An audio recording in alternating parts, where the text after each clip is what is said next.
अस्सलाम वालेकुम नाजरीन। एक बार फिर भारत पाकिस्तान पर जंग मुसल्लत करने की कोशिश कर रहा है।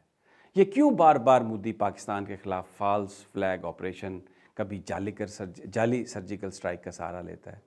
क्यों मोदी कभी पाकिस्तान के दरख्त गिराकर अपने अवाम को गुमराह करने की कोशिश करता है कि पाकिस्तान में 300 लोग मार दिए गए? क्यों मोदी अपनी हर नाकामी को छुपाने के लिए पाकिस्तान की तरफ देखता है? मोदी के सर पर पाकिस्तान ऐसे सवार है कि इसके घर में दूध भी फट जाए तो उसका ज़िम्मेदार आईएसआई को ठहरा देगा। इसकी वजह क्या है? इसकी वजह यह है कि मोदी के पास अपनी नाकामी और नाअहली को छुपाने का और कोई ज़रिया नहीं है। मोदी ने इक़्तिदार ही मुसलमान और पाकिस्तान मुखालिफ नारों पर हासिल किया था, और आज मोदी के पास पाकिस्तान पर इल्ज़ामात लगाने और पाकिस्तान के ख़िलाफ़ जाली ऑपरेशंस करने के अलावा और कोई चारा भी तो नहीं है। यानी बेचारगी और बदकिस्मती की इंतहा देखिए। अपनी हुकूमत बचाने के लिए, अपनी नाअहली और नाकामी को छुपाने के लिए मोदी को पाकिस्तान की तरफ ही देखना पड़ता है। अगर हम मोदी हुकूमत की कारकर्दगी देखें तो क्या देखने को मिलेगा, आपको मैं बता देता हूँ। भारत के शहर बरेली में 4 मुसलमान मजदूरों को खाना खाते हुए देखकर आरएसएस के गुंडों ने बदतरीन तशद्दुद का निशाना बनाया, क्योंकि उनको शुबा था वो मुसलमान मजदूर गाय का गोश्त खा रहे थे।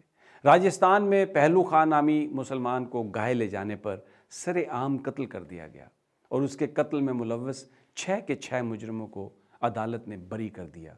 भारतीय रियासत बिहार में 3 मुसलमानों को गाय चोरी के इल्ज़ाम में बदतरीन तशद्दुद के बाद कत्ल किया गया। झारखंड में तबरेज़ नामी मुसलमान लड़के पर उस वक्त तक तशद्दुद किया जाता रहा जब तक उसकी सांसें बंद ना हुई और किसी एक मुजरिम को सज़ा ना हुई। योगी आदित्यनाथ सर्टिफाइड कातिल और मुजरम सरेआम मुसलमान औरतों को रेप करने की धमकियां देता है, मुसलमानों को कत्ल करने की धमकियां देता है, उसको यूपी का वज़ीर आला बना दिया गया। बाबरी मस्जिद के मामले पर भारतीय अदालत का फैसला, भारत के 20 करोड़ मुसलमानों की शहरियत पर सवालिया निशान लगा दिया गया। मुसलमानों के साथ होने वाली हर ज़्यादती को कानून की हैसियत मिल गई। मोदी हुकूमत ने जितनी तवज्जो और पैसा पाकिस्तान मुखालिफ लॉबिंग करने पर लगाया, इतना अगर अपने मुल्क के अवाम पर लगा लेते तो कम अज़ कम वहाँ लेटरीन का मसला तो हल ही हो जाता। लेकिन मोदी ने भारत के मसाइल घटाने की बजाय इतने बढ़ा दिए कि हालात अब उसके कंट्रोल से बाहर होते जा रहे हैं। मकबूजा कश्मीर का कंट्रोल हासिल करने की कोशिश करने वाले मोदी के हाथ से भारत का कंट्रोल भी जाता हुआ दिखाई दे रहा है, और ये मैं को मजाक नहीं कर रहा। पाकिस्तान के खिलाफ फॉल्स फ्लैग ऑपरेशन या जाली सर्जिकल स्ट्राइक का ड्रामा मोदी हुकूमत दुनिया की असल मसले से तवज्जो हटाने के लिए भी करती है, और इनका मीडिया इस जाली कामयाबी को हकीकी कामयाबी का रंग देकर भारत में बेचता है। मोदी जिस भारत को शाइनिंग इंडिया का नाम दे रहा है वो असल में बर्निंग इंडिया बन चुका है। मुआशी सरगर्मियाँ ठप हो चुकी हैं, कोरोना बेकाबू है, 20 करोड़ मुसलमान सरापा एहतजाज हैं। इंतहा पसंदी का बीज जो मोदी ने बोया था, आज उसकी फसल भारत की सड़कों पर काटी जा रही है। अक़लियतों के लिए दुनिया का सबसे ख़तरनाक मुल्क भारत बन चुका है, और रही सही कसर एक और नए कानून ने पूरी कर दी है। भारतीय मुसलमानों के ख़िलाफ़ भारतीय पार्लियामान में बनने वाले कानून के बाद अब किसानों के लिए एक ऐसा कानून बना दिया गया है जिसके बाद पूरे भारत में किसान अब सड़कों पर निकल आए हैं। और ये एहतजाज इतना फैल गया है कि अमेरिका के अभी जो नए सदर बने हैं, जो बाइडन, कनाडा के वज़ीर आज़म, इसके अलावा बरतानिया के अरकान पार्लियामेंट ने इस पर तशवीश का इजहार किया, बल्कि एहतजाज में शामिल हो चुके हैं। इस एहतजाज में भारतीय मुसलमान हैं, कश्मीरी हैं जो मकबूजा कश्मीर की हैसियत तब्दील करने के ख़िलाफ़ हैं, सिख भी हैं और किसान भी। सूरत हाल एक बार फिर मोदी के हाथों से बाहर जा रही है। यही वजह है कि एक बार फिर तवज्जो हटाने के लिए फॉल्स फ्लैग ऑपरेशन का सहारा लिया जा सकता है। लेकिन पाकिस्तान तैयार है, हम तैयार हैं, कौम तैयार है।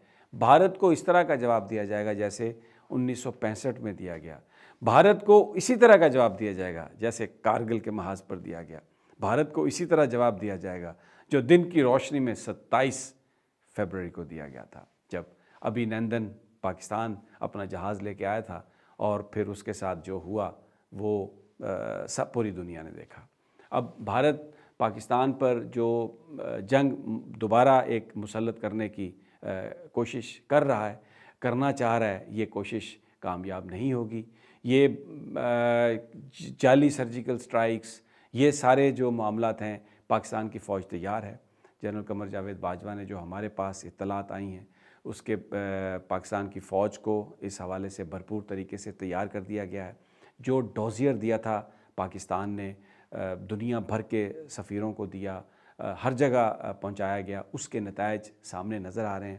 بھارت کے اندر اس وقت جو انتہا پسندی ہے، بھارت جس طرح دہشت گرد تنظیموں کو استعمال کر رہا ہے اپنے مقاصد حاصل کرنے کے لیے، وہ دنیا کے سامنے ایکسپوز ہو چکے ہیں۔ اور میں نے پوری آپ کو ایک ہسٹری بتائی ہے، اس کے علاوہ کوئی ان کو سمجھ نہیں آ رہی۔ اور جو ناعاقبت اندیش لوگ ہیں وہاں کے، مودی نے جو اپنے ساتھ اپنی کابینہ اکٹھی کی ہوئی ہے، وہ سرحدوں پر پھر دوبارہ ایک ایسا ماحول کریٹ کرنا چاہتا ہے توجہ ہٹانے کے لیے۔ اور اس بات کی جو نشاندہی ہے وہ صدر اوباما بھی کر چکے ہیں۔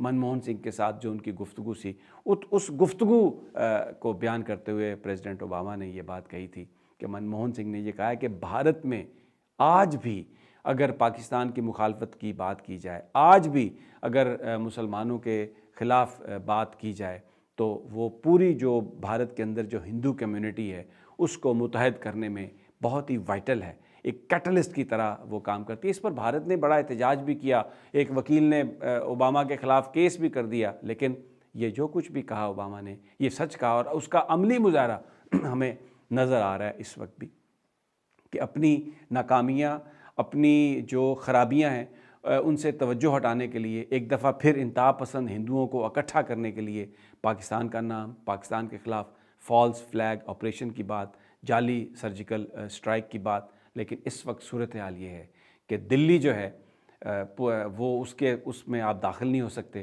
ہر طرف وہاں پر جو کسان ہیں وہ موجود ہیں اور نعرے لگا رہے ہیں، اور پورا بھارت جو ہے وہ ایک طرح سے چوک ہو گیا۔ دنیا جو ہے وہ بھارت کی طرف، بھارت پر اعتراض کر رہی ہے، مودی کی پالیسیوں کی کنڈمنیشن ہو رہی ہے۔ جو سکھ ہیں وہ پاکستان کی طرف دیکھ رہے ہیں، سکھ پاکستان کی طرف کہہ رہے ہیں۔ میں نے اپنے پچھلے ویڈیو لاگ میں بھی یہ کہا کہ ضرور اس حوالے سے پاکستان کو بات کرنی چاہیے، اس معاملے میں جو مورل سپورٹ ہے سکھوں کو وہ فراہم کرنی چاہیے، کیونکہ اس وقت بھارت کے اندر جو ظلم کیا مودی نے، بھارت اس کے خلاف کھڑا ہو گیا ہے، بھارت ابل رہا ہے۔ ہر طرح کے جو معاملات ہیں اس کا مقابلہ کرنے کے لیے پاکستان کی فوج بھی تیار ہے، اور جو پاکستان کی سول حکومت ہے اس کو بھی ڈپلومیٹیکلی اس حوالے سے جو کوشش کرنے کی شدید ضرورت ہے۔ تو دوستو، اس سارے معاملے میں جیسے جیسے ہمارے پاس انفارمیشن آئے گی وہ ہم آپ کے ساتھ شیئر کریں گے۔ اور لیکن میری آپ سے یہ استدعا ہے کہ اگر ابھی تک آپ نے میرے اس چینل کو سبسکرائب نہیں کیا تو آپ اس کو سبسکرائب کر لیں اور بیل آئیکن کو بھی دبا دیں۔ جیسے ہی پھر میری نئی ویڈیو آئے گی وہ آپ تک پہنچ جائے گی، آپ اس ویڈیو کو دیکھنے سے محروم نہیں رہیں گے۔ میری اگلی ویڈیو تک اجازت دیجیے، اپنا اور اپنے ساتھیوں کا خیال رکھیے۔ اللہ نگہبان۔